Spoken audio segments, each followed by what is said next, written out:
podcast. I'm your host, Calvin Blaircom. I'm really excited to intro. Before we get started, if you haven't already, make sure to like, subscribe, and follow us on all platforms. Your support means the world to us. I also have some really exciting updates regarding our recovery housing project. Ashley's house is getting closer and closer to opening day. We have been working really hard to get everything up and running. So it's kind of crazy to say, but within the next few weeks, we're going to accept our first guests. If you or someone who might be interested in the supportive housing program, make sure you visit our link.com. I'm incredibly honored and excited to introduce Jimmy White.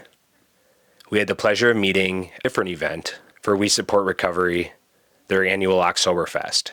Like I'll allude to in a few minutes, we didn't have enough time to get into a lot of the guests. Jimmy has just such and his experiences in the Navy and growing up, his substance use challenges every single day. He's a pretty inspiring guy, and I'm really my next guest, Jimmy White. But Jimmy, so we actually connected at the Oktoberfest panel. You were gracious enough to join us, and we killed it. And I know I actually had another panelist who joined me on the last episode. So it's really cool that I'm able, and I got another couple lined up. So hopefully I'll be able to kind of expand on the conversation that we had that day and dive a little bit deeper into like everybody's background, because I just wish we had more time.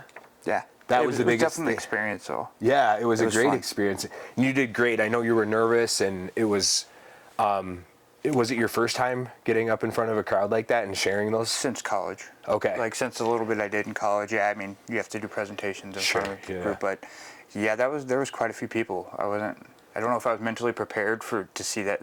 There was probably about 100 people. And nobody knew what we were really getting into till we got there, like the day of, and not even the day of. It was like 20 minutes beforehand, right? Yeah. When I showed up, it was like I was like, "Where am I supposed to go for this?" Everybody's like, "I don't know." we have no idea. it's all back gonna there. Okay.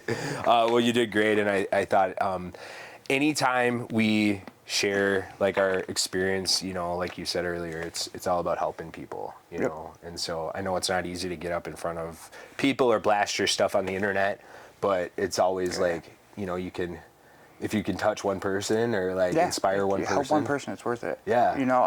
And honestly, I wouldn't do this if I couldn't make fun of myself, because I know there's haters out there. Yeah. There's people that don't like to see people succeed. Yeah. I don't care what people think about me. Yeah. I'm an open book. If you want to know something about me, I'll tell you, because I have no shame in anything I've been through. Yeah. Well, I think that's awesome, and maybe that's a good kind of starting point. If you want to take us back, first off, why don't you introduce yourself? What do you want, like a whole background, like?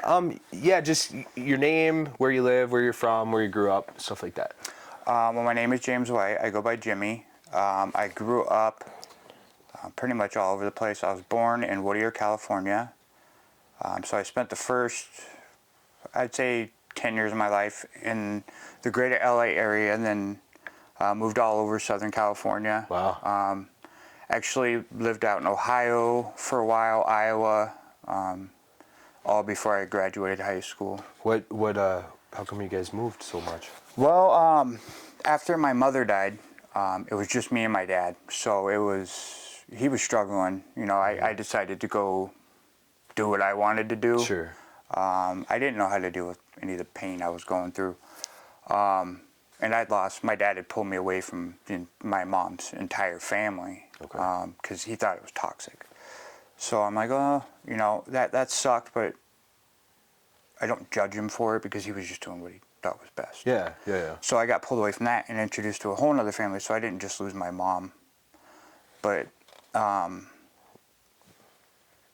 so I just moved around a lot. Like, my dad sent me to live with my sisters. I worked with one at an Italian restaurant in Dayton, Ohio, Dominique's. That was fun. And then I moved to Indiana for a while with my sister Brandy. Actually got kicked out of school there. Oh, okay. Yeah, I wasn't a good kid. I feel bad for my dad. I mean, he did, after losing the woman of his dreams, he told me he loved my mom. Yeah. Like, that was his woman. Mm-hmm. Losing her and then having to deal with me. Yeah. And, just kind of doing whatever I wanted to do. Yeah. And the sad thing is, I was great at baseball. I was really good at baseball, and I could have used that talent. I shattered my elbow when I was younger, so it hurt to throw. But I mean, I could have probably still used it to get to college, maybe. Yeah. Maybe not on a full ride, but some type of scholarship. But no, I decided going out and hanging out with friends and smoking weed. You kind of covered on, well, a lot Quite a there. bit. Yeah. And just kind of like, I mean, what was that like? I know you said your dad was doing the best he could, but like kind of being pulled away from your mom, like, was there any hard feelings there? Was that like a difficult situation to? At the time I was only 10. Sure. So fully understanding everything that was going on was Yeah. just, I couldn't. Yeah. I know that my grandma, she wasn't the nicest lady. Sure. She was Great Depression era lady. Yeah. They were built different. Yeah. I remember one time my brother made her mad, and maybe she's where I got my arm for baseball, because she hucked a potato at my brother, nailed him right in his head. That thing had to be doing at least 40, 50 miles an hour. Wow. From the old lady. Yeah. She's got an arm. She had an arm. But I mean, he had his reasons. Again, I try not to judge him for it. Sure. Because do I think it was the right decision? No. Yeah. Do I think he thought it was the right decision? Yeah. Yeah, probably. Yeah, I know from my experience. I mean, we give our parents a lot of grace, now, maybe not in the moment, but Since we're parents now, Yeah, we realize, yeah, oh man, well, yeah, it's so easy. we'll talk about that too. But I mean, just for my own journey, I look back on things and I'm like, things that really bothered me. Now I see like, okay, they were either doing the best that they could with what they had, They made a bad decision. or they made a bad decision. Yeah, we do. I make bad decisions as a parent all the time. Like the first time I gave my daughter a phone. If I could go back 7 years ago and not do that, Yeah. I would. But Yeah. I made that mistake. Now I have to live with my consequences. Right. So. So maybe you could take us through your first experiences, either with mental health challenges or substance use. Like, when did that first appear in your life? Well, definitely when my mom died. I mean, I was only 10. I was just about to turn 11. It was in March. She died March 13th, 1993. My 11th birthday was in May. So, Okay. yeah, it was just rough. I mean, I watched her wither away. My mom had beautiful jet black hair. Like she was, I have a little bit of Native in me, not much. It really showed through in her. I had beautiful hair, and it was just falling out. Like we bought her a wig. She really fought to stay alive, but it just wasn't in her cards. And that just, I mean, I didn't know how to process that. Yeah. My dad put me in therapy.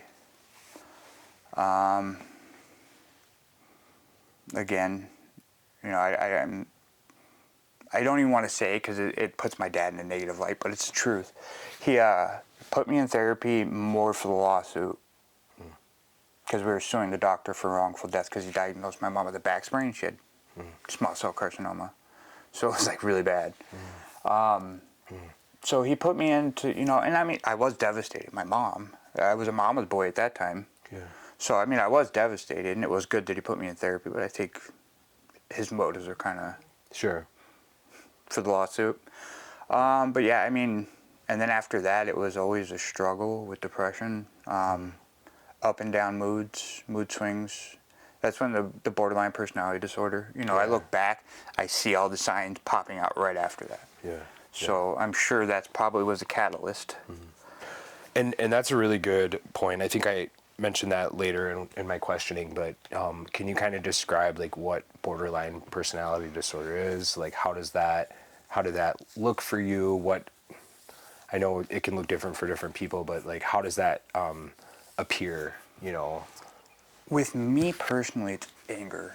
Like Okay. the emotional control, like emotional regulation, is something that I really struggle with. Okay.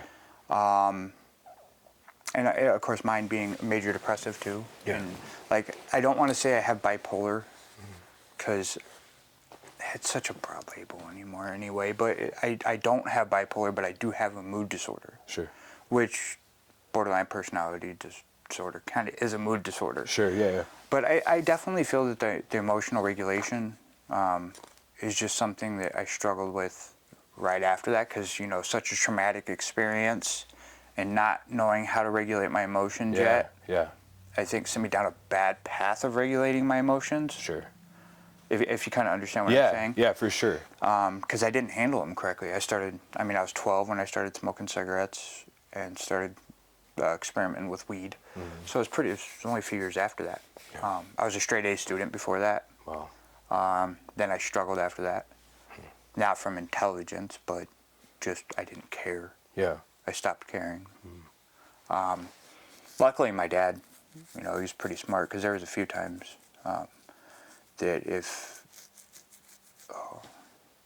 gotta watch what I say. Yeah, because if you're gonna put this online, so he had home protection. Sure. And if he didn't lock that home protection in my teenage years, Yeah. there's a few times that I may not be here today, because that's how bad my mental state was at the time. Sure. But I wouldn't tell anybody. I acted like I was normal. I just wanted to be normal. Yeah. But I wasn't. I mean, I was, but I couldn't control my emotions like most people. A lot of fights. Yeah. I mean, my hand looks that way for a reason. Yeah. Yeah. I've broken it 5 times. Wow. Last 3 times was in boxing matches, but a couple times when I was a kid, just hitting people. Yeah. Well, thank you. I mean, for that. That's, I think, just kind of thinking back to previous guests, I mean, this is really the first time that we've talked about, you know, like borderline. That's the first time that that's come up, you know, so just interesting. I know. It's really misunderstood. Yeah. Nobody really knows, like, it gets misdiagnosed as bipolar a lot. Oh. It does, because the symptoms can be a lot similar, but it's not bipolar. So I know from working in the field, there's a lot of stigma. Can you speak a little bit about that and why there might be, or what you're like? Especially as a veteran with PTSD. Yeah. People think, oh, he's crazy. Better watch him. He'll fly off the handle. I mean, that's not totally not true. Yeah. But, you know, I'm not going to, well, I'd hate to say that, because people do go out and do stupid things. But Sure. I mean, it's like anything else. I mean, anybody could do that. Yeah, It doesn't, for sure.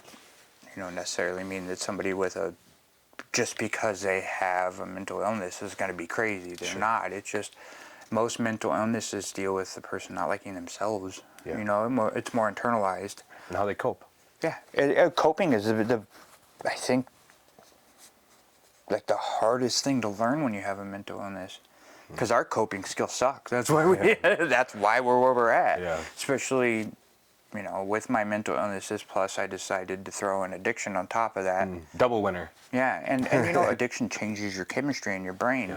Yep. You know, you start needing those drugs to actually just function. Yep. And that just is like, even, you know, and I'm all for taking prescription medications, say SSRIs, things like that. I think our dependence on them could end up being a problem. I think you should use them as a Band-Aid. They're great to get you through really rough times, but the coping skills, DBT, you know, dialectical behavioral therapy, cognitive behavioral therapy, those are how you get your life back on track. Yeah. You got to work on your way of thinking. Right. Don't expect a medication to change the way you think, because they do, but not in the way you think they do. When your body adjusts over time. Yeah. You know, and so you start to. Yeah. Well, even with things like Zoloft, I started off on 50 milligrams. It worked. I'm on 200 milligrams now. Yeah. And that's something I will probably be on the rest of my life, because my body is so adapted to it. I've been on it for over 20 years. Wow. Yeah. That coming off of it, Right. I've tried it and I go, it sucks. It's obvious to me that you're somebody that I could probably have, and we could talk about multiple. Oh, yeah. A whole bunch of stuff. I have a lot of lived experiences. Yeah. No, this is great. You could probably hear my dog in there barking. So fast forward a little bit. You entered the Navy. Okay. Correct. Can you talk a little bit about that and kind of? Well, again, like I didn't do too well as a kid. I mean, it wasn't that I didn't have potential. I just didn't try. So when I finally did graduate, it took me 5 years to graduate high school. I graduated through, what is the name of the college? There's a college in Iowa. Kirkwood Community College. I did adult night classes. I did like 2 years with their high school in 6 months. Wow. And being a baseball player and physically fit, I was like, well, I might as well do something. Yeah. So I talked to, my brother-in-law was in the Navy. My 2 nieces were, 3 nieces at the time actually. Yeah, 3 nieces were going into the Navy. I was actually in boot camp with 2 of my nieces. One wrote me a letter and I got in trouble. Why are you getting letters from females at boot camp? It's my niece. But, you know, I really didn't have much, like, I mean, 5 years to graduate high school. It's not like, I'm a big Iowa Hawkeye fan. Okay. Yeah. It's not like the U of I was banging down my door to come to their school. Sure. Yeah. So, you know, I figured I'll go into the Navy, and I loved it. Yeah. Boot camp, most people hate boot camp. I loved it. Yeah. Structure, exercise. Yeah. You don't have to think really. You just do what you're told. Yeah. And that worked for me at the time. Plus, I mean, then you know, the pride. When you graduate boot camp and you're done with boot camp, the pride you have that you accomplished something. Sure. Yeah. Yeah. And somebody like me that didn't graduate high school, that didn't have all those successes, that was like my big moment in life. That was like my graduation. Kind of breaks you down to build you back up. Yep. Oh, big time. Yeah. It breaks you down to stop being an individual and to, you know, realize that when you're on, say, an aircraft carrier, you have 1,500 other people that if one person doesn't do their job, it puts 1,500 people's lives on the line. Sure. So it's not a joke. I mean, it's a dangerous job, and they don't want you, you know, you're a team, then you got to work together. Yeah. So that it's more about that, building up a team. Yeah, it sounds like it was a good, positive experience for you, and maybe, can you, so how long were you in the Navy for? I was in just under 6. Okay. Just under 5.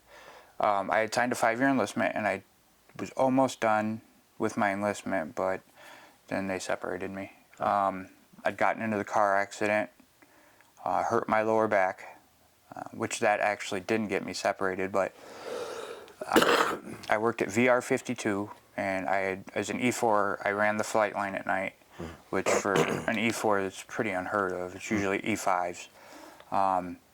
So I was like, I became plane captain in 3 months, which there was people there for a year that still hadn't done it.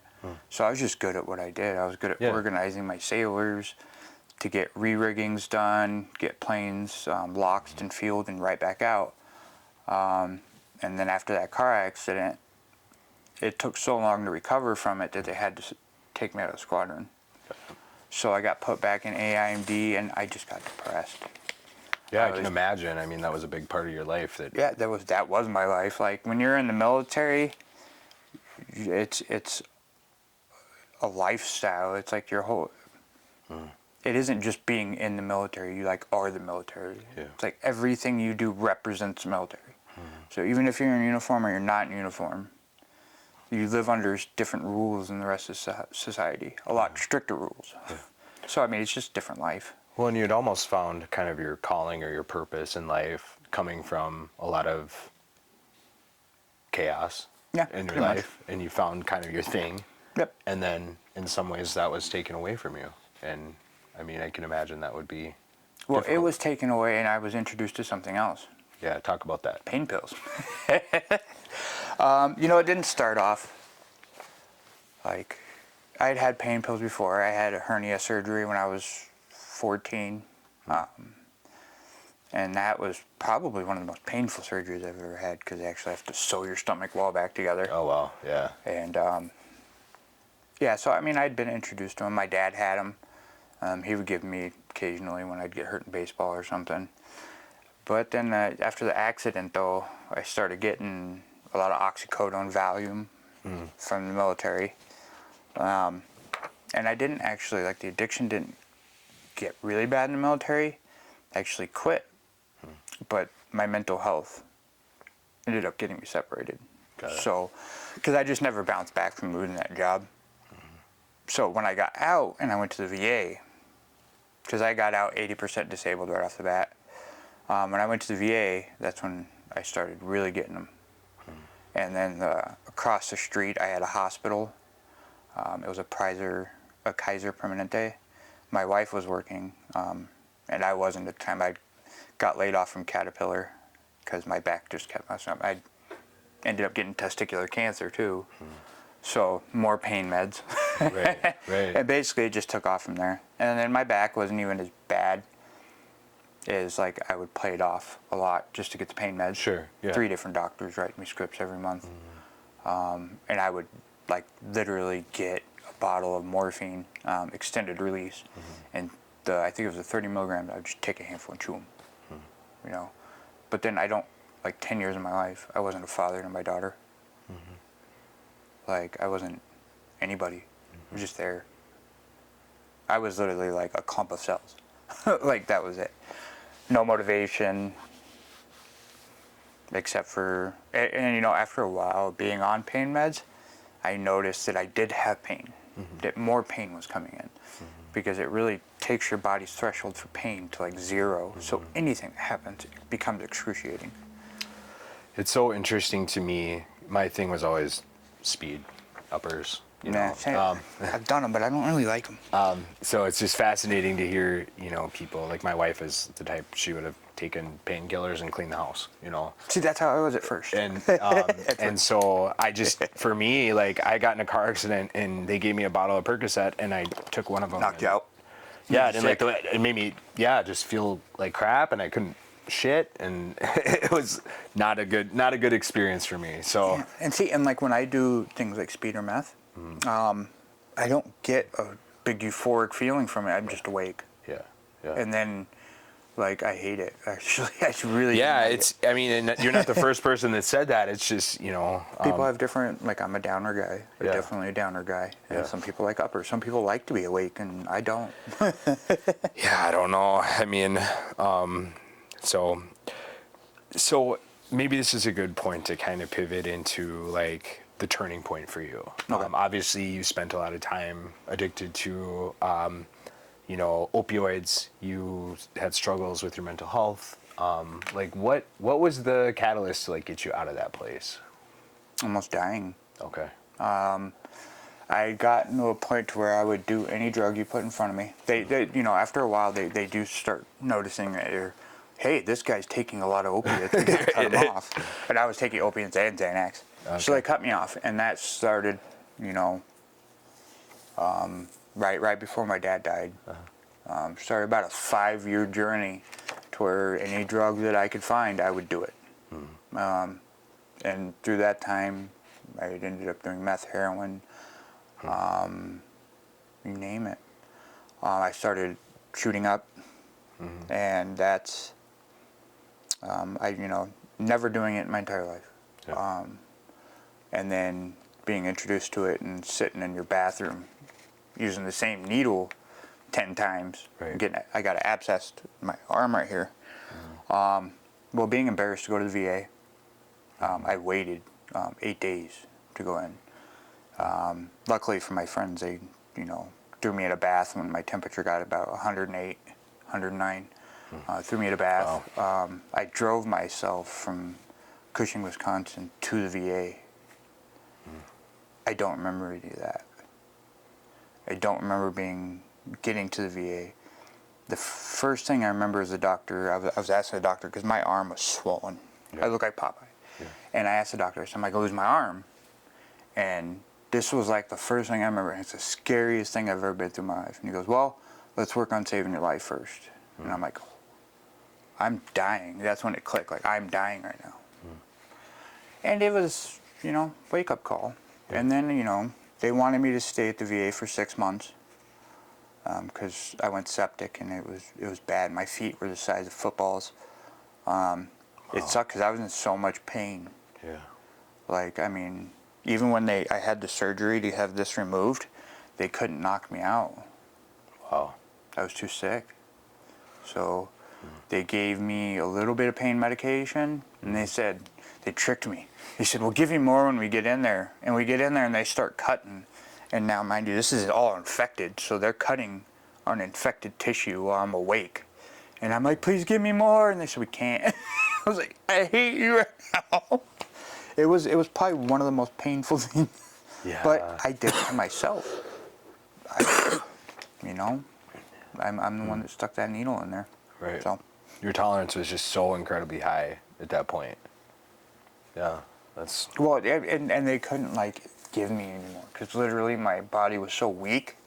Oh, sure. If they gave it to me, it could have killed me. Got it. Yeah, Like yeah. when they had to check my heart to see if it was infected. The heart sac was infected. Yeah. I was awake when they shoved the camera down my throat. Wow. The doctor actually had to sedate me a little bit because I was gagging as they were sticking the, oh, give him a little bit. Wow. It sucked. Can you talk a little bit? So you were in the hospital at the VA. What does that process look like when somebody goes to the VA? Like, you know, they're trying to, I mean, the abscess aside, but like just getting like addiction services. Like, how was that for you? Oh, you know, I'm lucky because I do have the 100% total and permanent. So, like, I'm on the top of the list. But anybody, even before I had that, it's pretty simple to get into treatment. Okay. Especially, you know, the VA is really working hard on trying to help with the mental health and addiction side of it because they realize that's one of the biggest plagues among veterans right now. Yeah, for sure. You know, and that's something we got to take care of because the reason we have so many homeless veterans is because we have so many mentally ill veterans. Yeah. You know, we need to get those veterans taken care of. And that'll help the homeless, get these veterans motivated again. Yeah. You know, because we get out of the military and we lose that camaraderie. We lose that sense of belonging and purpose. And it destroys some of us. Yeah. It destroyed me for years. Especially since I got separated, it really did. Yeah. So, but I mean, the VA, they're St. Cloud. Yep. They're a great facility. Lots of great people there. I've been there several times myself. Sure. You know. But I mean, yeah, I would suggest though with the VA, Sheridan, Wyoming has a beautiful facility. Okay. And it's Did you have like the choice? You could make the choice where you wanted to go, or how does that? You can, but the VA will like say you're 30% service connected or above. If you get travel paid, the VA will only pay to the nearest facility. Okay, sure. But you pretty much have a You can choose to choose, go drive but you have yourself to or fly or whatever. Yeah, you have to get yourself there. Got it. And you have to wait for an opening. Sure. So That's pretty comparable, I guess, to any other place. Sometimes you're waiting, you know.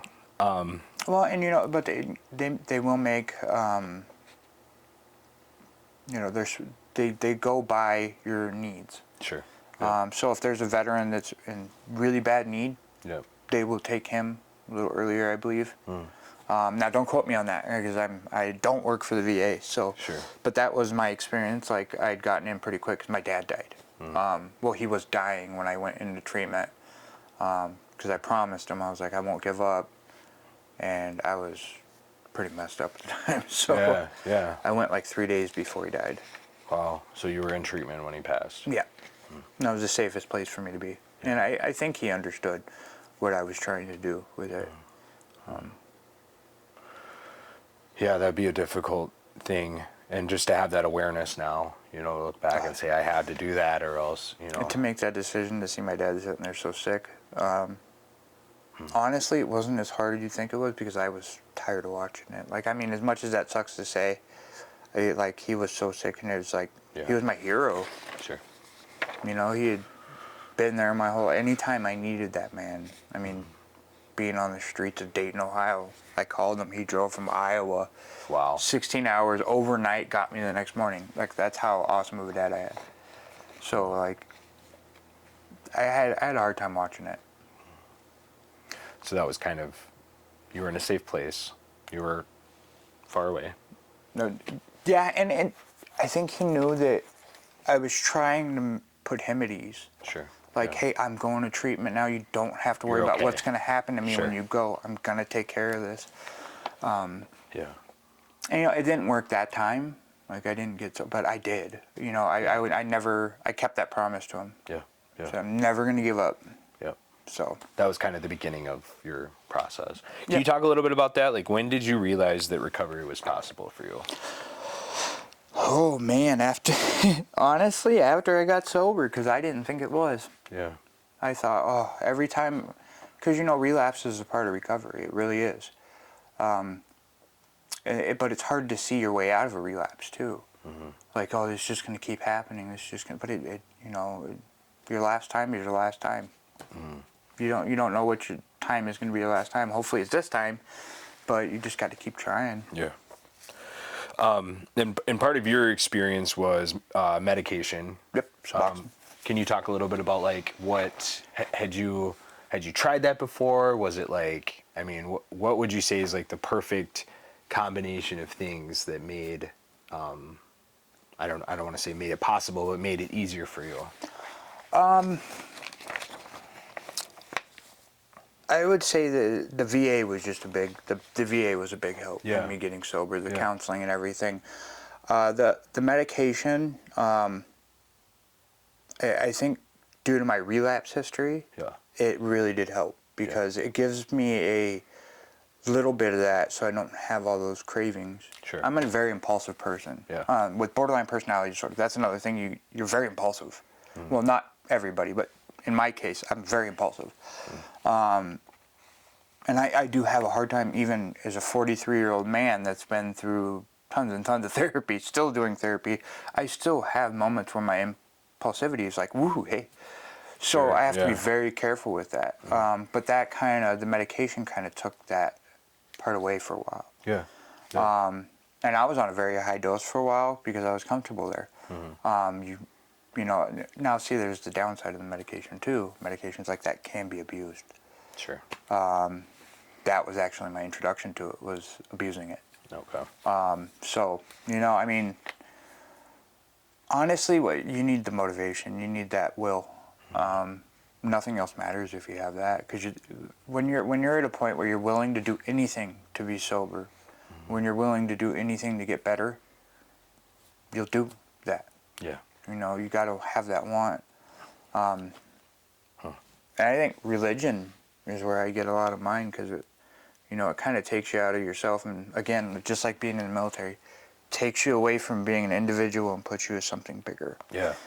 Gives me something to fight for. And everybody's will look different. Yeah. Everybody, you find whatever you need to fight for, but find that thing.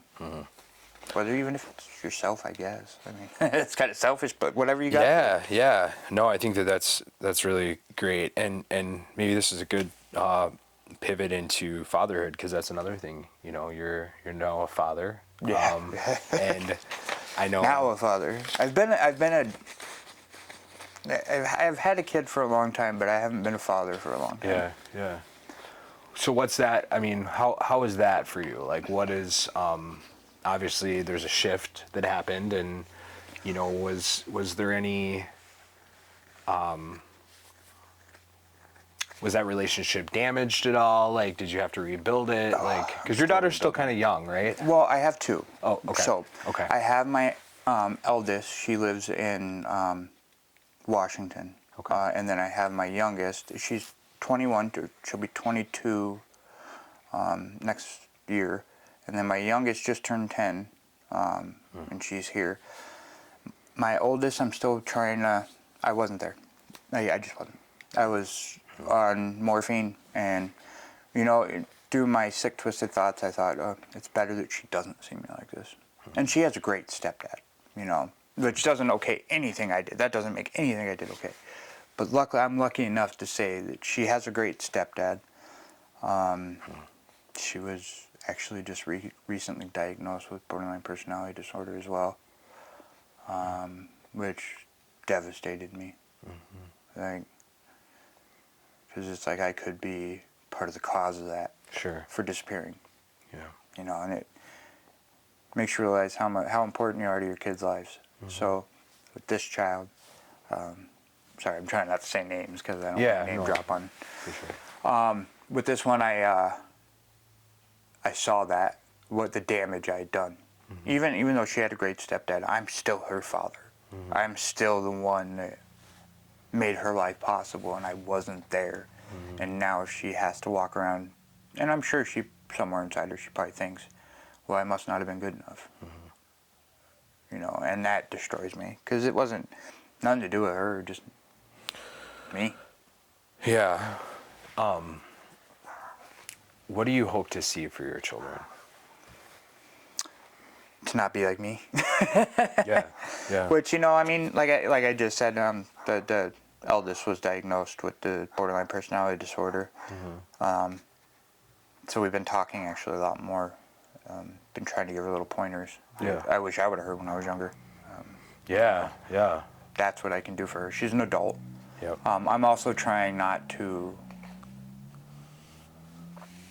like, she wanted to move out here a few years ago, and everything inside of me wants to do that, but I also know how I am. I'm just like my dad. I didn't want to be an enabler. Sure. And give her everything and make her life too easy where she doesn't. That's was my thought process, and I still don't know if I made the right decision, but Yeah, so it sounds like you're trying to be more intentional and thoughtful about those decisions because you know that, I mean, the wrong one could enabling be damaging, Yeah. and yeah. it could be, bailing your kids out of everything. Yeah. yeah, that's what my dad did with me. Yeah. And I get why he did it, because, you know, he felt bad. I lost my mom and I didn't have that. He even got remarried, but yeah, that didn't end up well. So looking ahead, like what do you see for yourself? Like what are your goals? I just want to help. Yeah. You know, I want to get my story out there, and if it helps somebody, great. But even beyond that, I've been given a lot by the recovery community as a whole. Yeah. You know, whether it be through the VA or through other addicts that I've met at meetings. I just want it's time for me to flip that switch. Yeah. And get back. Yeah. You know, that's why I'm doing this. It's like, Yeah, for you know. sure. I think that you have an incredible amount of insight and just hearing kind of your perspective and with the military and going through the VA and, you know, just... Yeah, we could do this again if you want. I got a hell of a story. Yeah, no, for sure, man. I appreciate just how, like, candid you've been and, you know, you had mentioned just you're an open book, and so I really appreciate that. And there's not a doubt in my mind you're going to help somebody, you know, with this Hope so. video or just continuing to tell that story. So I do want to give you this last opportunity. Like, what would you say to someone who was in your shoes or is going through something similar to you? Like, what would you tell them if they've totally lost all ambition to carry on in their life and they're in that dark place you had mentioned earlier?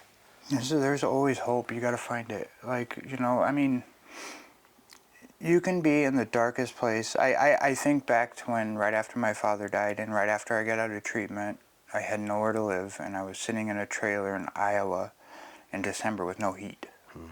And every day I just hope, don't wake up today. Don't wake up today. Yeah. Even, you know, even with my kid, you know, but they're sad thing is, and this is kind of where my religion comes out, like, I had somebody there with me the whole time. I just had to reach out. Yeah. You know, there's hope. Reach out. Whether you want to reach out to Jesus Christ or you need to reach out to anybody, it doesn't matter. Use the suicide hotline. Use whatever you have to. There's hope. Life is what you make it. You can have hope. Just find it. You know, don't, because I know in those dark places you think there's nothing I have to live for. But there is. There's something you have to live for. There is. God has plans for you. You just have to give in to those plans and stop trying to control everything. That's the problem. We all want control. We all want to control little things. When you realize you have no control, it makes life a lot easier. That's the truth. You can control your little circle. You can, like, I can leave right now. I control where my car's going to go. Right. But nobody else's car is in my control. Yeah. So everybody else that's driving out there is out of my control. Yep. You know, you can't control the world. But I know there's hope in it. Amen. Good stuff. I appreciate you so much. Thanks,